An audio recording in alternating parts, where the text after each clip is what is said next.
कि यूथ नहीं आता था। इस कुंभ में वो सबसे ज्यादा दिख रहे हैं। कुंभ में जाना है, यह हर हिंदू की आस्था से जुड़ गया है। लेकिन खुशी की बात है कि जितने भी लोग यहाँ आए, सबको हमने रिहैबिलिटेट किया है, सबको उनके परिवारों से मिलाया है। नमस्कार, मेरा नाम है मृत्युंजय और आप देख रहे हैं अमर उजाला। इस वक्त हम मौजूद हैं प्रयागराज के महाकुंभ मेला क्षेत्र में खोया पाया शिविर में। खोया पाया शिविर, यहाँ महिलाएं और बच्चे जो महाकुंभ मेला क्षेत्र में खो जाते हैं वो यहाँ आते हैं। और हमारे साथ मौजूद है प्रयागराज की पूर्व सांसद रीता बहुगुणा जोशी जी, जो इस वक्त इस खोया पाया शिविर की संयोजक है। उनसे बात करते हैं और जानते हैं कि कितने लोग यहाँ आ चुके हैं और कितने लोग यहाँ से जा चुके हैं। करीब करीब जो आंकड़ा आया है सरकार की तरफ से वो 50 करोड़ लोगों का है जो महाकुंभ में स्नान कर चुके हैं। उन 50 करोड़ लोगों में से कितने लोग खोया पाया शिविर में, कितनी महिलाएं और कितने बच्चे आए हैं जो अपने घर को जा चुके हैं, जो अभी तक यहाँ हैं। रीता जी, पहली बात तो बहुत बहुत स्वागत है आपका और बहुत सराहनीय प्रयास। आप ये बताइए कि अभी तक कितने लोग यहाँ आ चुके हैं। 50 करोड़ लोग का आंकड़ा कम नहीं होता है, बहुत बड़ा आंकड़ा है। उनमें से कितने लोग आपके इस खोया पाया शिविर में आ चुके हैं जो खोए हुए हों अपने अपनों से? देखिए, शिविर का नाम भूली भटकी महिला और बच्चों का शिविर है। खोया पाया शिविर, इसमें जो सरकार ने अपने digital lost and found women के कैंप्स बनाए चिल्ड्रन के, वो है। हमारा जो है ये 1954 से भूली भटकी महिला और बच्चों का शिविर है, जो मेरी माँ कमला बहुगुणा ने शुरू किया था। अब इस बार पूरे हर सेक्टर में सरकार ने एक अपना डिजिटल खोया पाया केंद्र बनाया है।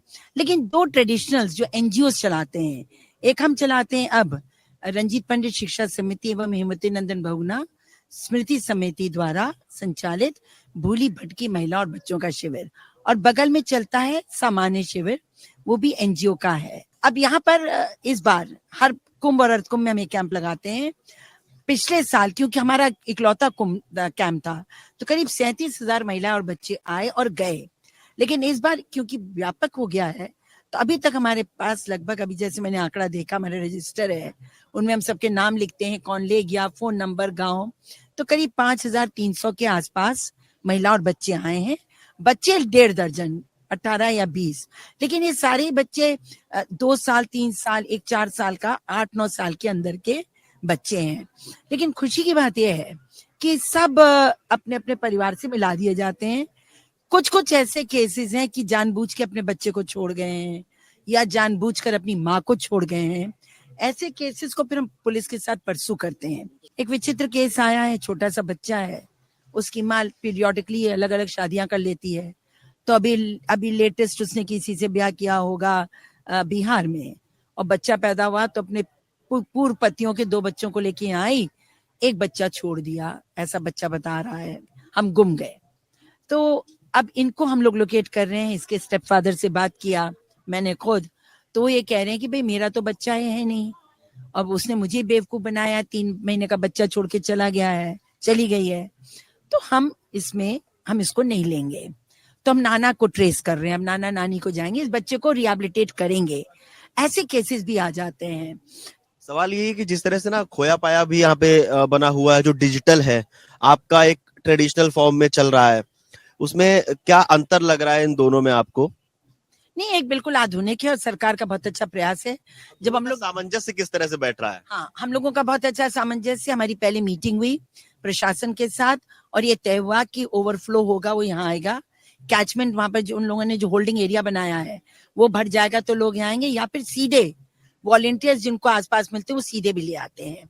तो ज्यादातर जो यहाँ रजिस्टर होते हैं वो वहां नहीं होते, ये हमें तय है। जो वहां रजिस्टर होते हैं उनको हम रजिस्टर नहीं करते, पर ऐसे बहुत कम लोग होंगे जो दोनों जगह रजिस्टर्ड होंगे।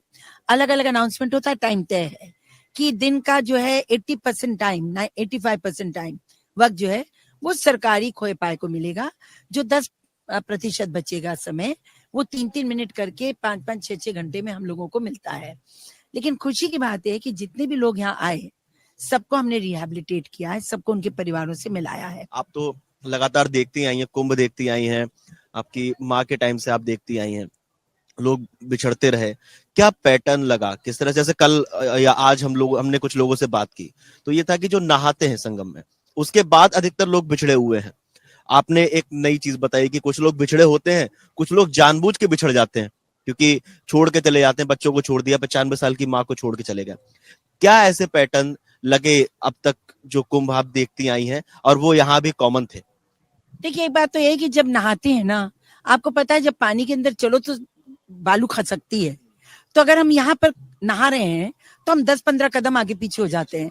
और क्योंकि ज्यादातर ग्रामीण जनता आती है तो वो जब बाहर निकलते हैं घबरा जाते हैं, तो हो सकता है फिर गलत डायरेक्शन में चल देते हैं। तो एक कारण तो ये है जो अभी भी चल रहा है।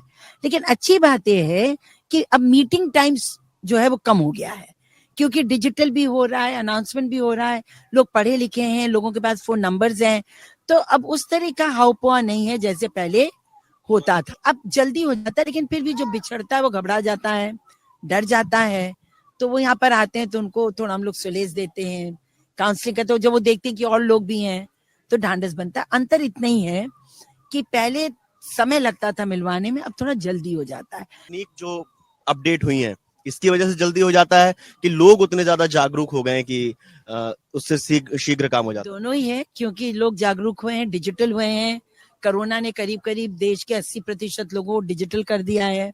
महिलाएं भी मोबाइल यूज करती हैं। कुछ ऐसे लोग भी थे कि किसी के एक के पास घर में 2-3 मोबाइल हैं, उन्होंने किसी एक को दे दिए, अब वो खो गए, या फिर जो उनके साथ थे वो खो गए। मोबाइल एक आदमी के पास सारे पहुंच गए, अब वो संपर्क भी नहीं कर सकते। ऐसे जब केस आते हैं जहां पे ये पता हो कि सामने वाले के पास फोन ही नहीं है, तब कैसे आप लोग उसको सॉल्व करते हैं? उनकी हुलिया से अनाउंसमेंट होता है और लोग आ जाते हैं। लेकिन मुझे ऐसा लगता है कि हर व्यक्ति को जो चलता है उसको कोई ऐसी इंक से हाथ में या कहीं नंबर लिख देना चाहिए या रटा देना चाहिए जो भूले ना, क्योंकि कागज में लिख के देंगे तो पानी में खराब हो जाएगा। तो दे हैव टू डिवाइस अ वे। और अब इंटेलिजेंट हो गए लोग, अनाउंसमेंट सुन के आप देख ही रहे हैं, आपके बैठे बैठे आकर अभी एक महिला चली गई। एक सवाल और, इतने सारे कुंभ आपने देखे हैं, इस बार ये कहा जा रहा है कि ऐसा कुंभ 144 साल बाद आया है, करीब करीब 50 करोड़ लोग स्नान कर चुके हैं। तो क्या खास लग रहा है आपको इस महाकुंभ में? प्रयागराज में जो महाकुंभ लगा हुआ है, आपके पास विराट अनुभव है महाकुंभ देखने का, कुंभ देखने का, अर्ध कुंभ देखने का। देखिए, भाव हमेशा धार्मिक आध्यात्मिक रहा है। और आप सोशल मीडिया का भी आप इफेक्ट बहुत ज्यादा इस बार देखने को मिला, युवा बहुत आ रहे हैं। आप बुलाएं ना बुलाएं लोग आते थे, लेकिन इस बार 144 साल के बाद हो रहा है। और जो कुंभ में 2019 में उत्तर प्रदेश की सरकार ने, मोदी जी और योगी जी ने मिलकर जिस कुंभ को रूप दिया, स्वरूप दिया, उससे बहुत प्रभावित किया पूरे विश्व को कि इतना सुंदर व्यवस्था हो सकती है। और इस बार भी व्यवस्थाएं बहुत अच्छी हैं और बहुत बहुत ध्यान दिया गया है कुंभ को सुचारू रूप से चलाने के लिए। फिर दूसरी बात ये भी है कि जो अब इस बार सनातन का जोर मैं ज्यादा देख रही हूँ। और जो युवा है, हम अक्सर देखते थे कि यूथ नहीं आता था, 16 से 22-24 साल के बच्चे कम आते थे। इस कुंभ में वो सबसे ज्यादा दिख रहे हैं। इसके मतलब भारत की परंपरा, भारत की संस्कृति, भारत का अध्यात्म, भारत का धार्मिक विचार युवाओं को पकड़ रहा है। इसमें टेक्नोलॉजी का इफेक्ट लग रहा है, क्योंकि हमने भी कुछ युवाओं से बात की तो उनसे सवाल पूछा कि ये आपकी आस्था ज्यादा है या सोशल मीडिया पे जो ट्रेंड चल रहा है, कुंभ चलो महाकुंभ चलो, वो वाला उसका इफेक्ट ज्यादा है? आपको क्या लगता है? सोशल मीडिया का बहुत असर है। हमारे फ्रेंड्स जा रहे हैं, लोग जा रहे हैं, चलो हम भी चलें। और एक तो सबको देखने का बहुत मन था। पब्लिसिटी, उत्तर प्रदेश सरकार ने अच्छी पब्लिसिटी भी की है। और अगर आप देख लीजिए 50 करोड़ लोगों को एक शहर में उतारना, और भाई थोड़ा तो एक मान लीजिए 29 तारीख को थोड़ा हुआ, लेकिन उसका वॉल्यूम देखिए और फिर कैसे उसको जल्दी संभाला गया। यातायात अब तो बहुत ही सुचारू रूप से है। तो actually it's caught on the nation. Kumbh में जाना है, यह हर हिंदू की आस्था से जुड़ गया है। क्या क्या अमीर, क्या गरीब, क्या कौन सी जात है, कौन सी उम्र है, इसका कोई अब क्राइटेरिया नहीं है। We have to go to the Kumbh, dip लेने ही लेना है। क्या नाम है आपका? बाबुल। कहाँ से हो? बारबारिश। अच्छा, मम्मी पापा क्या नाम है? लूथन देवी राधरमन। यहाँ कब आए थे? कल। कल आए थे यहाँ। कैसे जाओगे, कहाँ जाओगे? मम्मी पास। मम्मी पास जाना है। अंकल को बताओ खोए कैसे थे, कहाँ पे खोए? सुबह में सुबह खोए थे? क्या कैसे? कर रहे थे? नहाते समय कि कैसे? नहाते समय। नहाते समय। तुम्हारे भैया कहाँ हैं? तुम्हारे भाई मम्मी भी? पास। मम्मी साथे चल। कितना बड़ा है कि छोटा है तुमसे? बड़ा। अच्छा, तो तुम्हारे नाना भी है ना? तुम पापा के पास जाओगे? पापा के पास नहीं जाओगे? क्यों नहीं जाओगे? पापा पापा क्या प्यार नहीं करते तुम पापा को? पापा तुमको प्यार करते हैं? नहीं करते। अच्छा ठीक है। तो अभी नाना जी कहाँ रहते हैं तुम्हारे? दिल्ली।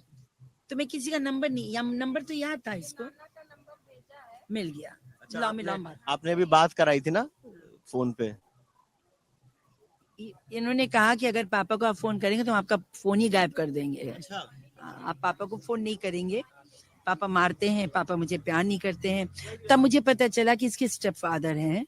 आप लोगों को क्या लगता है इस महाकुंभ 2025 को लेकर, हमें कमेंट करके बताइएगा और देखते रहिए अमर उजाला। मैं मृत्युंजय, कैमरामैन दीपक के साथ। अमर उजाला जीवांजलि के सारथी की मदद लें और महाकुंभ में स्नान जरूर करें।